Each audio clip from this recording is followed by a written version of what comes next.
안녕하세요. DSBA 연구실의 박민식이라고 합니다.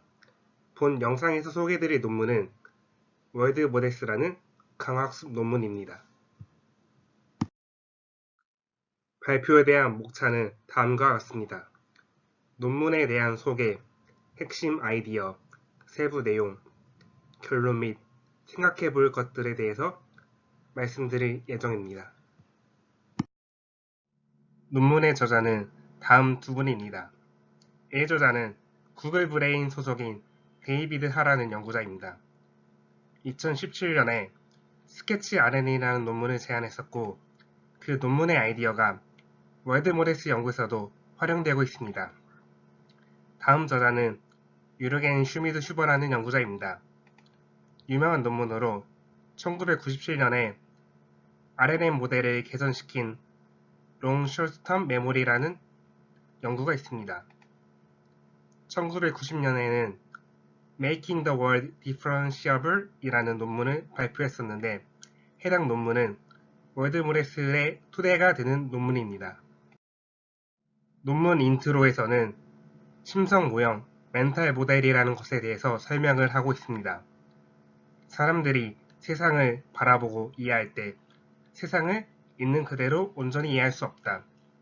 사람들은 세상을 수상화된 개념, 관계를 이용해 세상을 표상, 리프레젠테이션 한다는 개념입니다. 다음으로 논문에서는 강학습의 문제점에 대해서 설명을 하고 있습니다. 메모리와 처리 용량이 무한대이고 굉장히 큰 모델을 강학습으로 학습이 가능하다면 문제가 없습니다. 하지만 메모리와 처리 용량은 무한대가 아닙니다. 또한 학습해야 될 파라미터가 많다면 크레딧 어사이먼트 프로블럼, 신용 할당 문제가 발생하게 됩니다. 신용 할당 문제는 강학습 과정을 통해 발생된 결과에 대해서 어떤 리워드를 할당해야 되는지에 대한 문제입니다.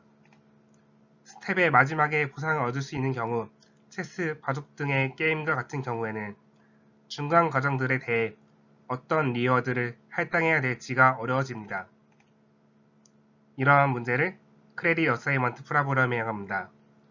또한 강학습은 지속적인 상호작용이 이루어지는 학습 과정이므로 반복을 얼마나 빨리 하고 좋은 정책을 만들 수 있도록 훈련하는 것이 중요합니다. 이 논문은 1990년에 유르겐 슈미드 슈버가 발표한 Making the World Differentiable 이라는 논문입니다. 월드를 담아낼 수 있는 RNA 모델을 셀프 슈퍼바이스 방식으로 학습시키는 방법에 대해서 고민한 연구입니다. 컨트롤 네트워크는 월드와 상호작용하는 네트워크입니다. 노드로는 인풋 노드, 리워드 노드, 아웃풋 노드와 중간에 레이턴트 노드가 있습니다. 컨트롤 네트워크가 연결되어 있는 모델 네트워크가 있습니다. 모델 네트워크는 컨트롤 네트워크를 위해 신용 할당 경로, 크레딧 어사이먼트 패스를 제공합니다. 이 논문의 개념적인 설계 부분이 월드모데스 논문으로 발전되었습니다. 월드모델의 아이디어는 다음과 같습니다. 월드를 표현하기 위한 모델이 비지도 학습으로 구성되고 그 다음에 컨트롤러 모델에서 강학습을 진행하게 됩니다. 또 월드 모델 부분은 학습할 파라미터 수가 많은 고차원 영역을 다룹니다. 이를 컨트롤러에 넘겨줄 때 차원을 축소하여 탐색 공간이 작아지게 하고 크레딧 어사이먼트 프로블럼에 초점을 둘 수 있게 합니다. 다음으로 논문의 방법론에 대한 오버뷰를 설명드리도록 하겠습니다. 월드 모델의 구조는 다음과 같습니다.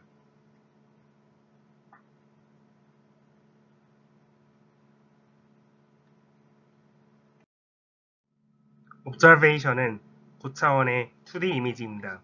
이 입력을 Variational Autoencoder를 사용하여 저차원으로 축소시킵니다. 저차원 벡터 Z는 메모리와 컨트롤러 영역에 전달됩니다. 기억, 메모리를 담당하는 부분은 RNN 모델이 사용됩니다. 사용된 모델은 Mixture Density Network를 같이 사용한 RNN 모델입니다. RNN 모델은 저차원 벡터 Z를 받고 히든 스테이트를 출력합니다. 이 히든 스테이트와 타우라는 파라미터를 이용해서 믹스처 덴시티 네트워크는 가우시안 믹스처 디스트리뷰션을 출력값으로 내뱉습니다. 컨트롤러 C는 Z와 H를 입력으로 받아 누적 보상의 기대값을 세례하는 행동을 출력하고 이것을 환경으로 전달합니다. 컨트롤러는 파라미터를 최적화하기 위한 알고리즘으로 CMAES, Covariance Matrix Adaptation Evolution Strategy라는 최적화 방법을 사용합니다. 다음은 모델의 슈도코드입니다. 관측치 히든 스테이트 종료 상태 누적 보상값에 대해서 초기화를 합니다. 그리고 종료가 될 때까지 트레이닝은 반복하게 되고 누적 보상값을 리턴으로 출력합니다. 다음은 비주얼 부분에 대한 설명입니다. 월드 모델은 베리에이셔널 오토 인코더를 통해 고차원의 2D 이미지를 저차원 벡터 Z로 축소시킵니다. 오토 인코더 모델은 입력 데이터 X를 인코더를 통해 저차원으로 축소시키고 디코더를 통해 입력 데이터 X와 비슷한 결과물을 출력하는 신경망 모델입니다. 입력과 출력 사이에 L2 로스를 최소화하도록 학습이 됩니다. 하지만 기존 오토엔코더에서는 사용하는 Z가 디터미니스틱한 값으로 어떤 분포를 가지고 있는지 알 수 없습니다. 논문에서 사용하는 베리에이셔널 오토엔코더의 Z 변수는 정기 분포를 따르는 확률 변수입니다. Z는 평균 N와 표준 편차 시그마를 가지고 있습니다. 인코더에서 입력 데이터 X가 주어졌을 때 잠재 변수 Z가 출력할 확률 분포를 계산해야 합니다. 하지만 이는 직접 계산하기 어려워 이를 근사할 수 있는 Q라는 확률 분포를 도입해 근사시킵니다. 이 근사시키는 것을 Variational Inference라고 합니다. Latent Variable Z는 확률 변수입니다. 따라서 원본 이미지와는 비슷하지만 동일하지 않은 이미지들을 디코더를 통해서 생성할 수 있습니다. 이 Z 값은 메모리와 컨트롤러에서 학습하는 데 사용이 됩니다. 다음은 메모리 부분의 알고리즘에 대해서 설명드리겠습니다. 메모리 부분은 시간의 변화에 따라 변하는 환경에 대한 예측을 하기 위해 RNN 네트워크를 사용합니다. 또한 출력되는 결과값은 하나의 정답만 가지고 있지 않고 다양한 출력값을 가질 수 있기 때문에 가우시안 믹스처 디스트리뷰션을 함께 사용합니다. 믹스처 덴시티 네트워크에 대해서 설명드리겠습니다. 왼쪽 그림은 위 수식에 대한 곡선입니다. 이 경우에는 유러 네트워크를 잘 학습하여서 오른쪽과 같이 근사시킬 수 있습니다. 다음은 입력과 출력, X와 Y 값을 서로 바꾼 그림입니다. 이 경우에는 특정한 X값 0에 대해서 여러 개의 Y값, 출력값이 나오는 것을 확인할 수 있습니다. 따라서 오른쪽 그림과 같이 기존 뉴럴 네트워크로는 이를 근사시키는 것이 어렵습니다. 이것을 해결하기 위해서 여러 개의 분포를 가정하는데 믹스처 덴시티 네트워크라는 구조를 통해서 이를 해결할 수 있습니다. 믹스처 덴시티 네트워크는 1994년 크리스토퍼 비숍이라는 연구자가 제안한 방법입니다. 같은 X에 대해서 다른 분포를 따르는 Y에 대한 확률 분포를 예측하는 것입니다. N개의 정기 분포를 가정하고 있습니다. 수식의 앞부분은 i번째 분포에 속할 확률입니다. 수식의 뒷부분은 i번째 정기 분포의 확률 분포입니다. 입력값이 주어졌을 때 i번째 분포에 속할 확률은 전부 더한 뒤 1이 되어야 하므로 소프트맥스를 사용해서 노멀라이즈 해줍니다. 정기 분포의 평균 뮤는 제약 조건이었습니다. 표준 편차는 양수라는 제약 조건이 있습니다. 손실함수 로스 펑션은 아래와 같이 크로스 엔트로피 로스를 사용했습니다. 이 문제에 대해서 5개의 전기분포를 가정하고 믹스처 덴시티 네트워크를 적용한 결과입니다.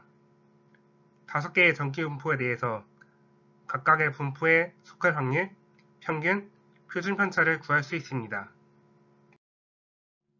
다음 논문은 논문의 저자 데이비드 하의 선행 연구인 스케치 RNA입니다. 해당 연구에서도 믹스처 덴시티 네트워크를 사용하였습니다. 사용자의 그림 입력이 주어지면 오른쪽에 서로 다른 분포에서 생성된 9개의 후보 그림이 출력됩니다.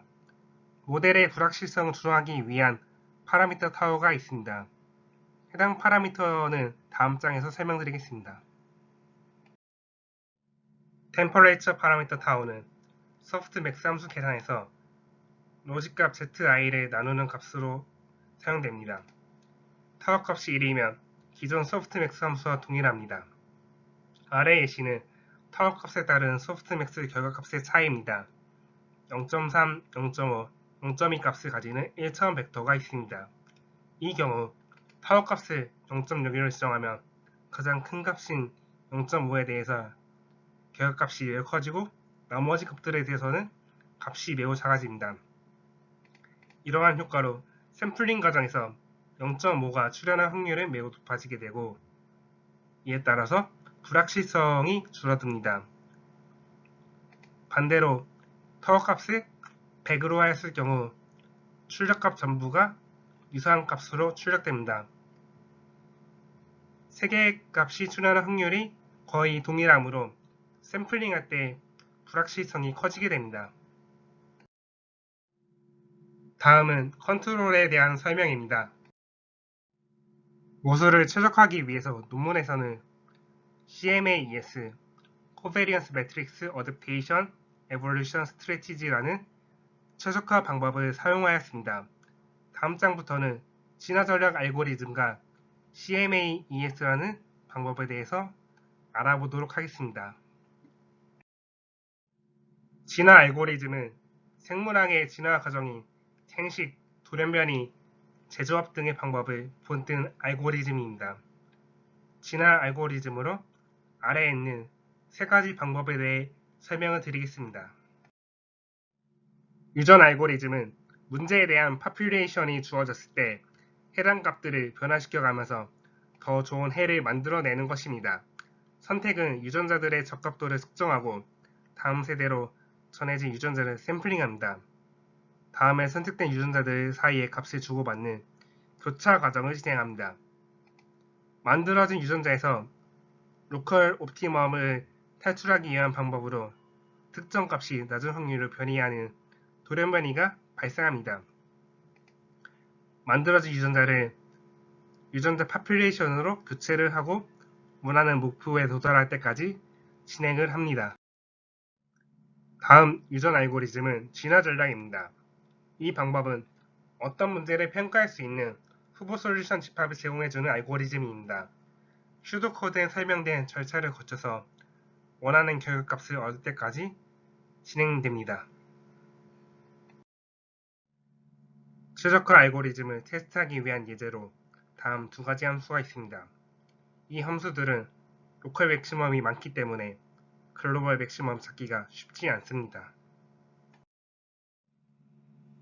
진화 전략 알고리즘의 학습 과정입니다. X축과 Y축에 대해서 평균과 표준 편차가 있고 표준 편차는 고정되어 있습니다. 녹색 점은 각 세대 분포의 평균, 파란 점은 샘플 솔루션, 빨간 점은 알고리즘에서 발견한 최적 솔루션입니다. 유전 알고리즘의 경우에도 평균과 표준 편차가 있고 표준 편차는 고정된 값입니다. 현재 세대에서 우수한 10%만 남기면서 최저값을 찾기 위해서 학습을 진행합니다. 이 방법은 Covariance Matrix Adaptation Evolution Strategy CMAES 알고리즘입니다. 다른 방법들과 다른 점은 표준 편차가 가변적이라는 것입니다. 학습 과정에서 표준 편차를 구하기 위해서 공분산 행렬을 계산합니다. 표준 편차가 가변적이므로 매 스텝마다 검색 공간이 달라질 수 있습니다. CMA-ES는 최상의 솔루션이 멀리 떨어져 있으며 표준 편차를 증가시켜 검색 공간을 넓힙니다. 반대로 최상의 솔루션이 가까우면 표준 편차를 감소시켜 검색 공간을 축소시킵니다. 이러한 장점으로 많이 선택되는 알고리즘입니다. 하지만 단점으로 공분산 행렬 계산 복잡도가 5의 n제곱입니다. 계산 복잡도가 크기에 학습해야 될 파라미터 수가 몇천 개 미만인 경우에 적합하다고 논문 저자는 소개하고 있습니다. 월드 모델에서는 컨트롤러는 비전 파트로부터 Z, 메모리 파트로부터 H 벡터를 입력받아 학습을 합니다.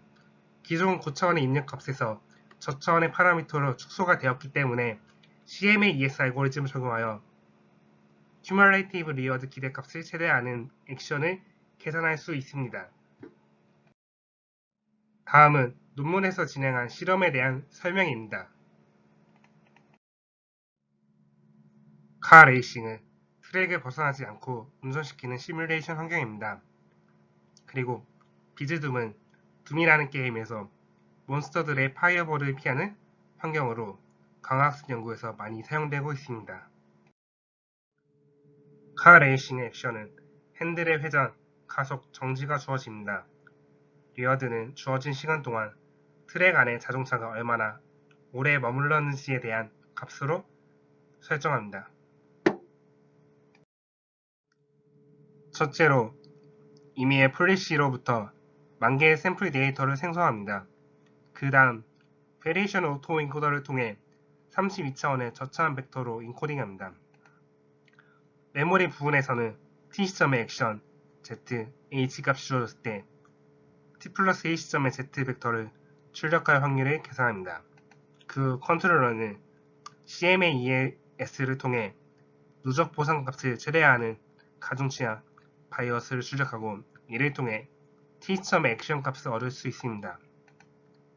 파라미터 개수는 베리에이션 오토 인코더에서 400만 개, RNA에서 42만 개이고 컨트롤러에서는 1000개 이하의 파라미터를 사용합니다. 왼쪽 그림은 비전만 사용한 경우, 오른쪽 그림은 비전과 메모리를 모두 사용한 경우입니다. 비전만 사용한 경우 어느 정도 트랙 위에 있지만 급격한 커브가 주어졌을 때 트랙을 벗어나는 것을 볼 수 있습니다. 비전과 메모리를 모두 사용한 경우에 올바르게 학습이 된 것을 확인할 수 있습니다. 기존 강학습 알고리즘들과 월드 모델의 실현 결과를 비교한 표입니다. 기존 방법들은 학습할 때 엣지 디텍션 등의 전처리 과정이 필요합니다. 반면에 월드 모델은 베리에이션 오토 인코더를 통해 입력 이미지들을 처리하고 평균 점수도 훨씬 높은 것을 확인할 수 있습니다. 이 월드 모델에서는 드림 인바이러먼트라는 것을 소개하고 있습니다. 드림 인바이러먼트는 관측값을 한 번만 베리에이션 오토 인코더로 인코딩을 합니다. 그 후에는 익스처 덴시티 네트워크 RNN 출력값을 통해 입력 데이터 없이 잠재 공간 환경에서 컨트롤러를 훈련시킵니다. 고차원의 입력 데이터가 지속적으로 들어오게 되면 계산량이 증가하는데 다음과 같은 드림 인바이러먼트에서는 저차원의 데이터만 사용하여 모델을 학습시킬 수 있다는 이점이 있습니다. 다음 결과는 드림 인바이러먼트에서 학습된 에이전트의 결과입니다. 타워 값이 0.25일 때와 1일 때의 실험 결과입니다. 타워 값이 커질수록 환경의 불확실성이 커지는 것을 확인할 수 있습니다. 다음은 비즈둠이라는 환경입니다. 한 번의 게임당 최대 20초, 2100 타임 스텝스까지 진행합니다. 20초, 750 타임 스텝 이상 살아남을 경우를 평균 생존 시간으로 논문에서는 설정하였습니다. 비즈둠의 진행 절차는 카레이싱 환경과 유사합니다. 다른 점이 있다면 MDN-RNN에서 D라는 스칼라 값이 있는데 이 값은 T 시점에서 생존 여부를 알려주는 값입니다. 만약 생존하지 못했다면 해당 게임은 중단되고 다음 게임을 시작합니다. 비즈둠에서는 모델, 컨트롤러, 비전이 다음과 같은 역할을 합니다. 메모리는 파이어볼을 쏘는 몬스터를 생성합니다. 컨트롤러는 에이전트가 파이어볼을 피하기 위한 플래시를 탐색합니다. 비전은 인코딩된 레이턴트 팩터 Z를 디코딩하여 실제 이미지화 시킵니다. 아래 영상은 실제 환경과 디코더로 재구축된 모습에 대한 영상입니다.